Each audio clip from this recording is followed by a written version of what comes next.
다 같이 찬송가 171장 같이 찬양드리겠습니다. 찬송가 171장입니다. 하나님의 독생자, 우리 같이 찬양드리겠습니다. 171장입니다.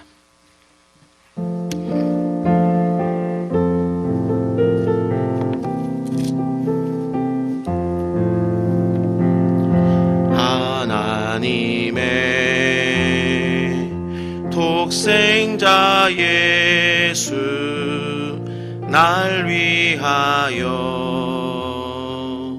오시었네. 내 모든 죄 사하시려고 십자가 지셨으나 다시 사셨네. 살아계신 주 나의 참된 소망 두려움이 사라지네. 사랑의 주네 갈 길 인도하니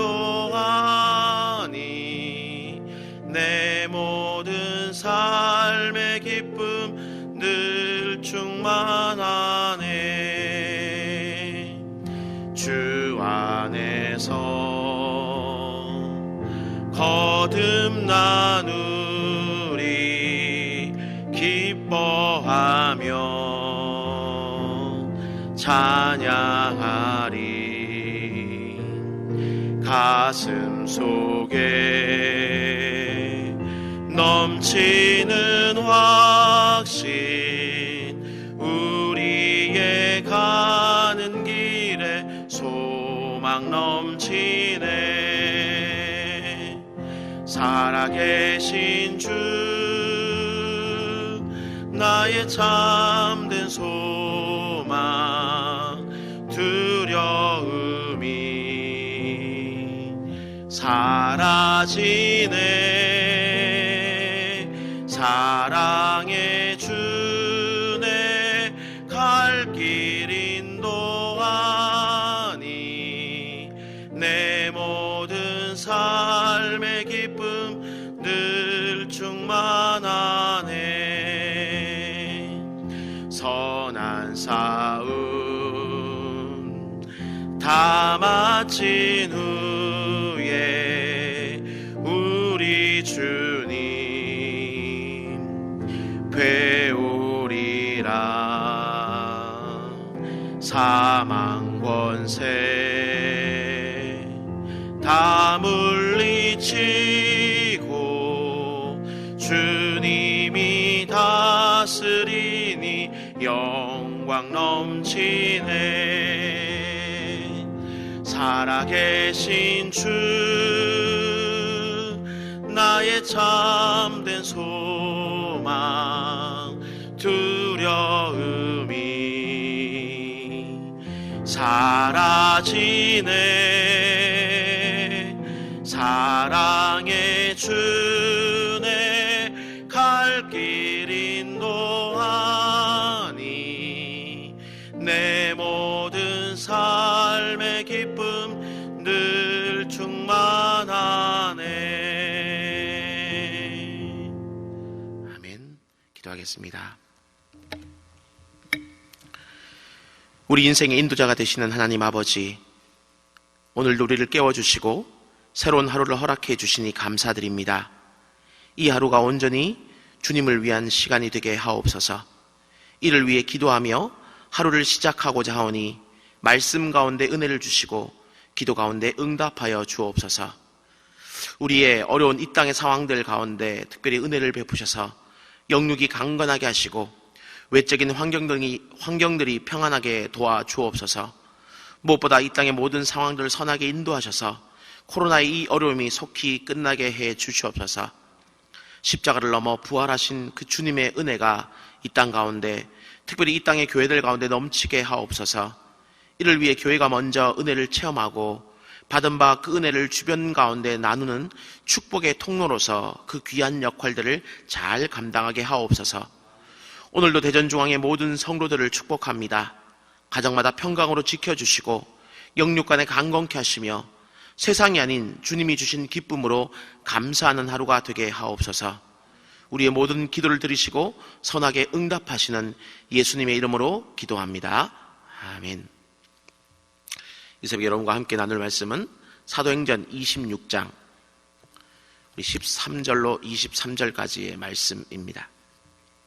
사도행전 26장 우리 13절로 23절까지 말씀을 한 절씩 교독하도록 하겠습니다. 13절입니다. 왕이여, 정오가 되어 길에서 보니 하늘로부터 해보다 더 밝은 빛이 나와 내 동행들을 둘러 비추는지라. 우리가 다 땅에 엎드러지매 내가 소리를 들으니 히브리 말로 이르되 사울아 사울아 내가 어찌하여 나를 박해하느냐. 가시체를 뒷발질하기가 내게 고생이니라. 내가 대답하되 주님 누구시니이까? 주께서 이르시되 나는 내가 박해하는 예수라. 일어나 너의 발로 서라. 내가 내게 나타난 것은 곧 내가 나를 본 일과 장차 내가 내게 나타낼 일로 너로 종과 증인을 삼으려 함이니 이스라엘과 이방인들에게서 내가 너를 구원하여 그들에게 보내어 그 눈을 뜨게 하여 어둠에서 빛으로 사탄의 권세에서 하나님께로 돌아오게 하고 죄사함과 나를 믿어 거룩하게 된 무리 가운데서 기업을 얻게 하리라 하더이다. 아그리빠 왕이여, 그러므로 하늘에서 보신 것을 내가 거스르지 아니하고 먼저 다메섹과 예루살렘에 있는 사람과 유대 온 땅과 이방인에게까지 회개하고 하나님께로 돌아와서 회개에 합당한 일을 하라 전하므로 유대인들이 성전에서 나를 잡아 죽이고자 하였으나 하나님의 도우심을 받아 내가 오늘까지 서서 높고 낮은 사람 앞에서 증언하는 것은 선지자들과 모세가 반드시 되리라고 말한 것밖에 없으니. 같이 읽겠습니다. 곧 그리스도가 고난을 받으실 것과 죽은 자 가운데서 먼저 다시 살아나사 이스라엘과 이방인들에게 빛을 전하시리라 함이니이다 하니라. 아멘. 오늘도 기도로 새벽을 깨우시는 모든 분들을 주님의 이름으로 환영합니다. 여러분의 기도 가운데 하나님께서 선하게 복되게 응답해 주시기를 바랍니다. 오늘은 사도행전 26장 우리 13절부터 23절까지 말씀을 중심으로 복음은 만나야 들린다, 복음은 만나야 들린다라는 제목으로 함께 말씀을 나누겠습니다.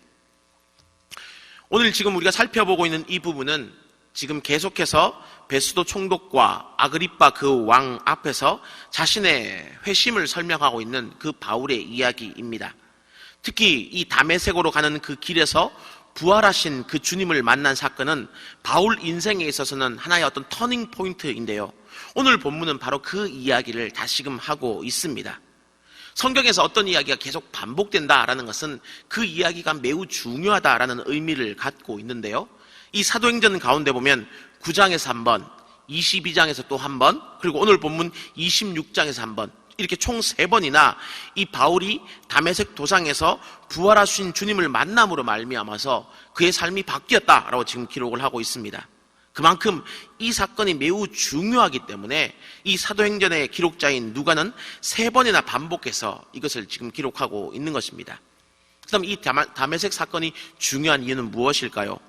여러 가지가 있겠지만 그 중에 한 가지는 온전한 회심은 이 부활하신 주님을 만나야지만 가능한다라는 것을 지금 알려주기 위해서 이 누가는 3번이나 반복해서 이야기를 하고 있습니다. 곧 복음은 만나야만 들리는 것입니다.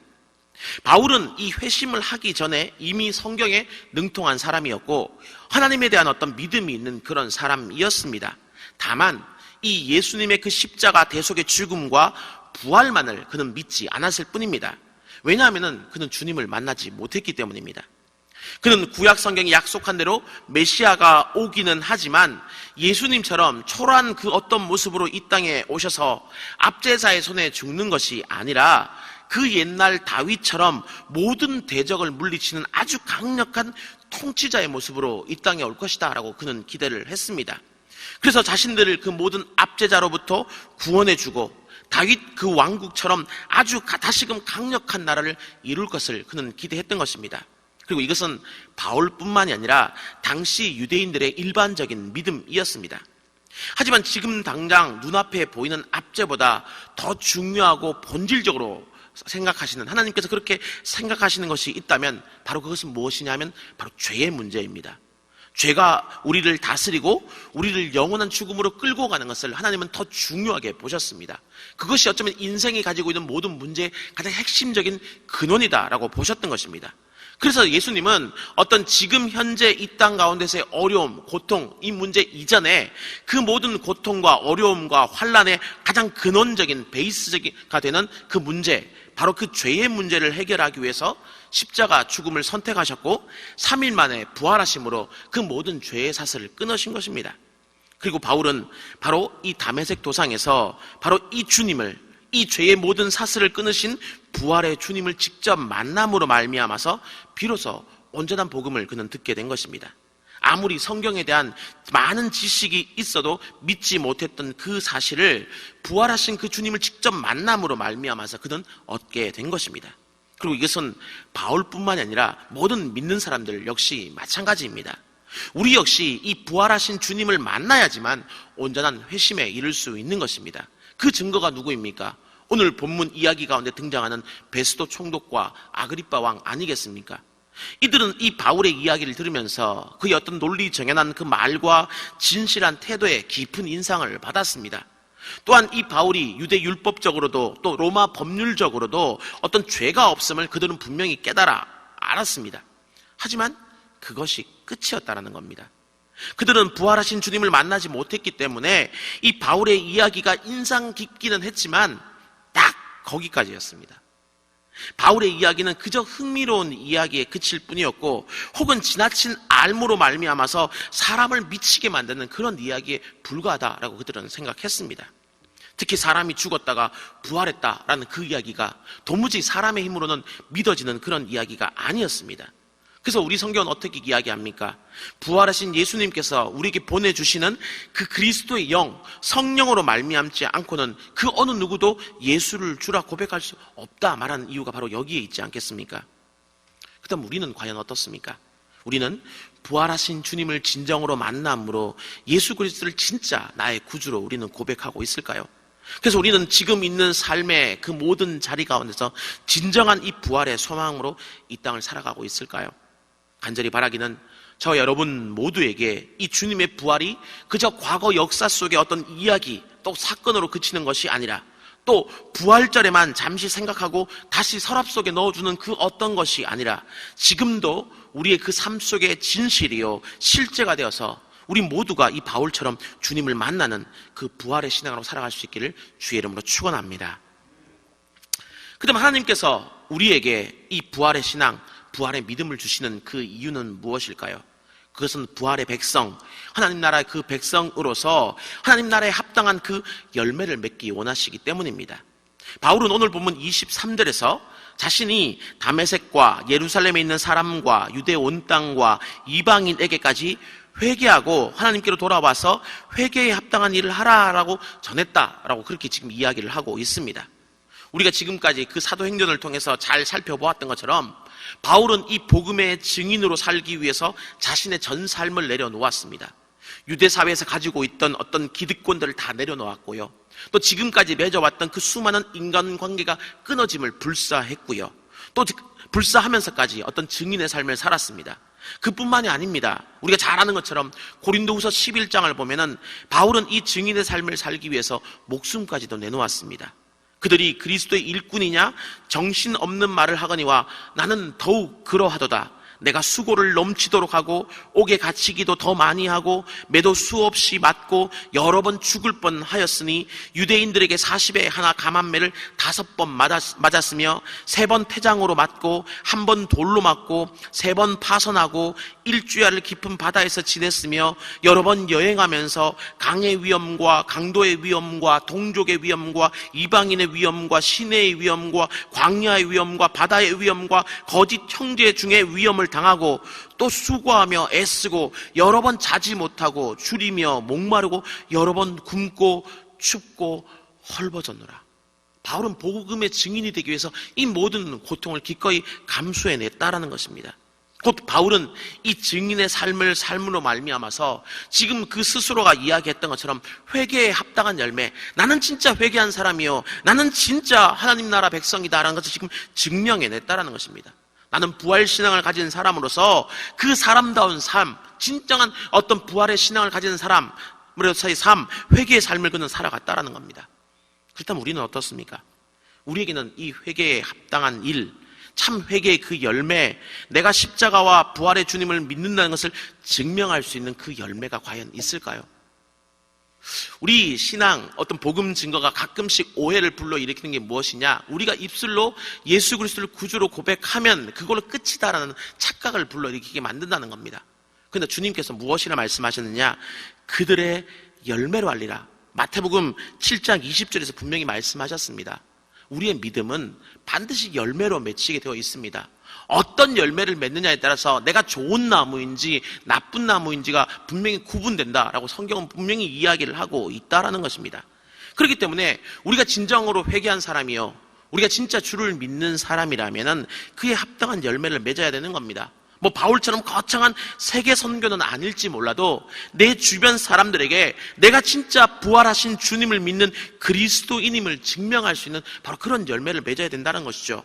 어제 우리 김반석 목사님이 수요 예배에서도 말씀하신 것처럼 이 복음의 그 말씀 앞에서 내가 과연 무엇을 하리까? 라고 질문을 던지고 내게 주어진 그 모든 삶의 자리에서 이 회개에 합당한 그 일들, 그 내가 진정으로 하나님께로 돌아왔음을 보여줄 수 있는 그 삶의 열매를 맺을 수 있을 때 우리는 진짜 그리스도인으로서 살아갈 수 있다는 겁니다. 그러므로 간절히 바라기는 저와 우리 모두의 그 삶 가운데 이 회개의 열매, 복음의 열매가 있을 수 있기를 주의 이름으로 축원합니다. 그래서 주님께서 그들의 열매로 그들을 알리라 말씀하셨고, 하나님 나라는 그 나라의 열매를 맺는 백성이 받으리라 말하고 분명히 말씀하셨는데, 이 모든 말씀의 주인공이 바로 여러분 되실 수 있기를 간절히 소망합니다. 그리고 오늘 하루도, 우리에게 주어진 오늘 하루도 바로 이 하나님 나라 열매 맺기를 힘쓰고 애쓸 수 있는 그런 삶 되실 수 있기를 주의 이름으로 축원합니다. 이 시간 우리가 들은 바 말씀을 기억하면서 우리 다음과 같이 기도했으면 좋겠습니다. 주님, 머리로 하는 그 부활 신앙이 아니라 오늘도 살아 역사하시는 부활의 주님을 만나는 믿음으로 이 하루를 살아가게 하옵소서. 그래서 작은 물결에 흔들리는 모습이 아니라 큰 파도 앞에서도 부활하신 주님을 바라보는 믿음 되게 하옵소서. 또 참되게 부활을 믿는 이로써 모든 죄를 회개하고 주님께로 돌아온 이로써 정말 회개에 합당한 열매를 맺게 하옵소서. 바울이 자신에게 주어진 소명대로 복숨을 건 증인의 삶으로 회개에 합당한 열매를 맺었던 것처럼 우리에게 주어진 삶의 자리에서 하나님 나라에 합당한 열매를 맺는 사람이 되게 하옵소서. 그리고 소돔이 멸망한 것은 악이 성해서가 아니라 의인 10명이 없었기 때문임을 기억하면서 이 시대 가운데서 참되게 믿는 그리스도인으로서 진짜 열매 맺는 삶을 살게 하옵소서. 특히 이 땅을 위하여 성 무너진 데를 막아설 수 있는 그 기도의 열매를 맺는 저와 우리 모두가 되게 해 주옵소서라고 한번 기도했으면 좋겠습니다. 이런 기도 제목을 가지고 우리 주님의 이름 간절히 한번 부른 후에 기도하겠습니다. 주여, 은혜를 주고 자비로우신 주님 감사합니다. 이 새벽도 저희를 깨워주시옵시고 주님 앞에 나와서 귀한 말씀 앞에 설 수 있도록 은혜 베풀어 주심을 감사드립니다. 오늘의 말씀을 통하여서 우리가 전자 아버지 진정으로 부활하신 그 주님을 날마다 만나며 아버지 그 주님과 교제하며 관계 맺는 그런 삶을 살아갈 수 있도록 주여 도와주시길 간절히 소망합니다. 바울의 그 삶이 아버지 힘있는 삶이었으며 그 어떤 순간 가운데도 복음 증거하는 그 일을 멈추지 않을 수 있었던 그 이유는 오로지 아버지 부활하신 주님을 날마다 아버지 경험하며 체험하는 그런 삶의 신앙이었기 때문임을 우리가 기억하게 하여 주옵시고 아버지 그 주님을 아버지 우리가 마음속 깊이 만나며 그 주님의 말씀에 귀를 기울일 수 있는 모습으로 살아갈 수 있는 우리가 먼저 될 수 있도록 주여 도와주시기를 간절히 소망합니다. 그래서 아버지 우리에게 주어진 어떤 삶의 순간들이 다가온다 해도 부활하신 그 주님이 지금도 나와 함께 동행하신다는 바로 그 믿음으로 말미암아서 그 모든 상황들을 넉넉히 이길 수 있는 우리 모두가 될 수 있도록 주여 도와주시옵소서. 또한 간절히 바라기는 하나님 아버지여, 우리가 정말 아버지 참되게 부활을 믿는 이로서 정말 참되게 죄를 회개한 사람으로서 아버지 그런 그리스도인으로서 합당한 또한 열매를 맺을 수 있도록 주님 도와주시길 간절히 소망합니다. 우리에게 부활의 아버지 그 신앙을 주시는 것은 우리가 그저 아버지 부활함으로 말미암아서 그 나라 백성으로 잘 먹고 잘 사는 것이 끝나는 것이 아니라 또 다른 아버지 복음의 증인으로서 그리스도인다운 아버지 그 모습을 아버지 주변가운데 보여주는 거룩한 아버지 백성되게 만들기는 주님의 그 뜻이 있음을 바라보니 주여 그 뜻에 합당한 그 열매를 맺는 아버지 우리가 될 수 있도록 주여 도와주시길 간절히 소망합니다. 우리 주변에 있는 사람들이 우리들의 그 말과 우리들의 그 모든 행동들과 우리들의 몸짓과 그 아버지 삶의 어떤 태도들을 통하여서 정말 믿는 그리스도인은 남다르구나 하는 걸 보여줄 수 있는 그런 아버지의 모습으로서 아버지 입술의 증인이요 또한 삶의 증인으로 살아가는 우리 모두가 될 수 있도록 주여 도와주시기를 간절히 소망합니다. 또한 특별히 아버지여 이 시대 가운데서 정말 이 믿음으로 참되게 살아갈 그리스도인이 너무나 많이 요구되는 이 시대 가운데서 우리가 바로 그런 사람 되게 해 주시옵소서. 특별히 아버지 소돔과 고모라가 멸망했던 그 이유가 아버지 그 땅이 아버지 죄가 성해서가 아니라 정말 그 땅 가운데 의인 10명을 찾다가 찾지 못해서임을 우리가 잊지 말게 하여 주시옵시고 주님께서 에스겔서에서 말씀하셨던 것처럼 상무대들을 막아서며 주님께서 이 땅을 멸망시키려 할 때 그것을 아버지 막아설 수 있는 그런 사람으로 무엇보다 기도의 아버지 그런 사람으로 설 수 있는 우리 모두가 되게 하여 주시옵시고 우리 믿는 그리스도인이 다시금 자각할 수 있는 귀한 아버지여 이 시간들이 될 수 있도록 이 시계가 될 수 있도록 주님 은혜 베풀어 주시옵소서. 주님 붙들어 주시옵소서. 우리에게 은혜를 베풀어 주시옵소서. 이 시간은 우리 목요일 기도 제목을 가지고 한 번 더 기도하겠습니다. 우리 매기주 목요일은 전도 및 선교 사명을 위해서 기도하는 날입니다. 그러므로 이 시간 기도하실 때 주여 우리 위에 아버지의 마음을 부어주시사 많은 영혼을 구원하게 하옵소서. 우리 교회가 돕고 있는 파송 및 후원 선교사들의 가정과 사역 위에 은혜를 내려 주옵소서. 전도와 선교의 사명을 감당할 수 있도록 성령으로 기름 부어 주옵소서라고 기도해 주시길 바랍니다. 그리고 계속해서 담임 목사님을 위해서 기도해 주시고 함께 동역하시는 장로님들과 교육자들이 사랑으로 하나 되어서 온 교회가 성령으로 충만한 가운데 부흥의 역사를 이루게 해달라고 이 시간 기도해 주시길 바랍니다. 우리 전도와 선교 사명을 위해 합심으로 기도하신 후에 또 개인적인 기도 제목을 두고 자유롭게 기도하시다가 돌아가시면 되겠습니다. 우리 이 시간 기도하시기 전에 먼저 저를 따라해 주시길 바랍니다. 주여 아버지의 마음을 주옵소서. 주여 아버지의 마음을 주옵소서. 다시 한번 우리 주님의 이름 간절히 한번 부르고 기도하겠습니다. 주여